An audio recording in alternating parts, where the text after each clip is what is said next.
நம்ம ராகவ் இருந்துட்டு அபிக்கு புரிய வைக்கணும் அப்படின்னு சொல்லிட்டு எவ்வளவோ பார்த்துக்கிட்டு இருக்காரு. அது மட்டும் இல்லாம இப்போ சாப்பாடு வந்து போயின்னா நம்ம மது வந்து கொண்டு வந்து கொடுக்குறாங்க. ஏன்னா ஏற்கனவே விஷயங்கள் எல்லாத்தையுமே வந்து போயின்னா நம்ம ராகவ் வந்துட்டு மது கிட்ட சொல்லியிருக்காங்க. அதாவது இங்க வந்து போயின்னா இந்த மாதிரி தான் எனக்கு பிரச்சனை அப்படி இப்படின்றமா வந்து சொல்லி அந்த ஒரு விஷயத்துல தான் நம்ம இவங்களுக்கு அதாவது மதுக்கு வந்து போயின்னா எல்லா விஷயமும் தெரிய வந்திருக்கு.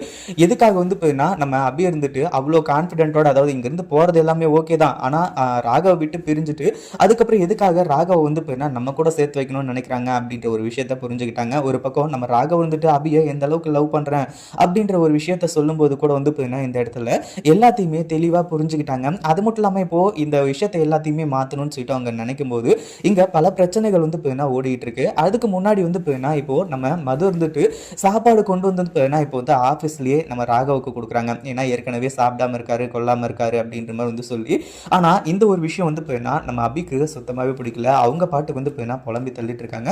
என்ன இது அது மட்டும் இல்லாமல் வந்து எதுக்காக வந்து மது வந்து அந்த சாப்பாடை கொண்டு வந்து கொடுக்கும்போது நமக்கு வந்து போயின்னா மனசுக்கு வலிக்குது அப்படின்னு சொல்லிட்டு வந்து போயின்னா நினச்சிட்டு இருக்கிறது மட்டும் இல்லாமல் அடுத்ததாக வந்து போயின்னா இப்போ வந்து மது வந்து சாப்பாடு கொடுக்குறது எல்லாமே ஓகே தான். ஆனால் ராகவ் எதுக்காக வந்து போயின்னா நீ ஆஃபீஸ்க்கு வரும்போது சாப்பாடு கொண்டு வா அப்படின்னு சொல்லிட்டு வந்து சொல்லலை அப்படின்ற மாதிரி வந்து போயின்னா அதை மனசுக்குள்ளே போட்டு வந்து போயின்னா இப்போ வந்து யோசிச்சுட்டு இருக்காங்க.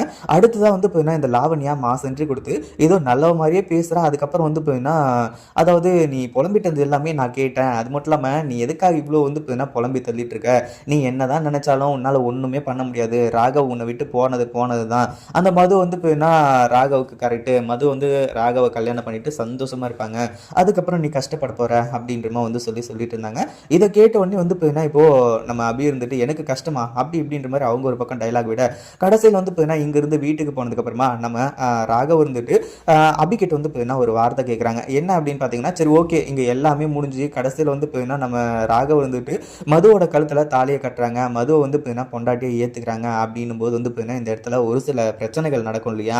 அதாவது இங்க வந்து அபி இருந்துட்டு இங்கிருந்து பிரிஞ்சு போற நிலைமை வரும். அடுத்ததான் வந்து அபி இன்னொரு கல்யாணம் பண்ணிட்டு சந்தோஷமா இருப்பாங்களா அப்படின்ற ஒரு கேள்வி வந்து நம்ம ராகவோட மனசுக்குள்ள இருந்துச்சு. அந்த ஒரு கேள்வியை தான் இப்போ அபி கிட்ட கேட்குறாங்க. ஆரம்பத்துல அபி இருந்துட்டு சொல்கிற ஒரு வார்த்தையை வச்சு நம்ம ராகம் வந்து அபிக்கு நம்ம மேலே வந்து காதல் இருக்குது. அதாவது ஆல்ரெடி வந்து புரிஞ்சிடுச்சு. பட் இருந்தாலும் அபி ஏன் இப்படி பண்ணுறாங்க அப்படின்ற ஒரு வார்த்தை தான் வந்து அவங்களோட மனசுக்குள்ளே இருந்துட்டு இருந்துச்சு.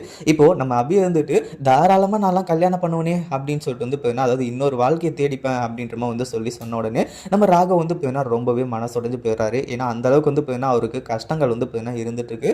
அவர் வந்து அதாவது இந்த இடத்துல படுத்துக்கிட்டு ரொம்ப வந்து கதறி எழுதிட்டு இருக்காரு. அபி அழுறாங்க ஓகே தான். ஆனால் ராகவ் வல்றாருன்னா அவர் எந்த அளவுக்கு வந்து அபியை லவ் பண்ணுவாங்க அப்படின்றத தெரிஞ்சுக்கோங்க. இதை பற்றி நீங்கள் என்ன நினைக்கிறீங்க? இந்த வீடியோ பிடிச்சிருந்தா லைக் பண்ணுங்கள், ஷேர் பண்ணுங்கள். இப்போ தான் நம்ம சேனலுக்கு ஃபர்ஸ்ட் டைம் வரீங்க அப்படின்னா கீழே இருக்க சப்ஸ்கிரைப் பட்டனை ப்ரெஸ் பண்ணிக்கோங்க.